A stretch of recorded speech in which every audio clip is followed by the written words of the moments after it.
You may have seen this video, the last one of Bebop and BB, and said, oh, that's a little creepy, but you know, it's kind of just like the rest of their stuff.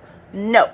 I need to tell you that this is a depiction of Munchausen's by proxy. If you're not familiar, that's a mental illness in which a parent will harm a child, usually kind of have them, make them sick, make them believe they're sick, make other people, notably make other people believe they're sick. It's depicted in the series on Hulu, The Act, which is based on a true story. It appears in The Sixth Sense, and those are just very mainstream examples. This is a whole disease disorder that you can look up online, and there are a lot of people on TikTok who talk about it. Now, you might say, Bonnie, you're just jumping to conclusions here. Well, this is a video of them staring at the camera, as is their norm.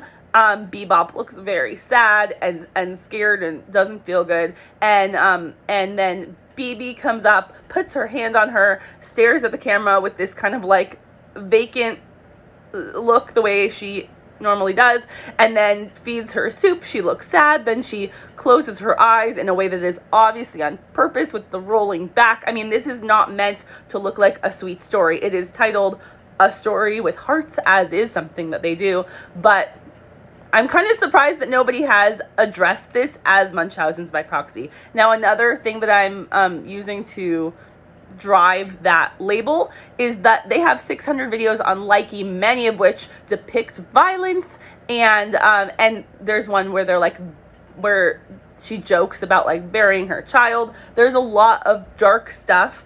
I just like, can anyone else weigh in? Did anyone else come to that conclusion? I'm just surprised that nobody has used those words yet. I also wanted to make a video on this because I think this video might be taken down. Many people are chiming in. I think this story is important. If you have any wonder about me and you're like, is she doing this for views? I'm a trauma educator and writer, and I just want to make sure, one, that their welfare is okay. I honestly, like, what this has brought up for me is the need to talk about when things are not okay and people are able to be like, they look fine, I've seen their YouTube. These people are being investigated.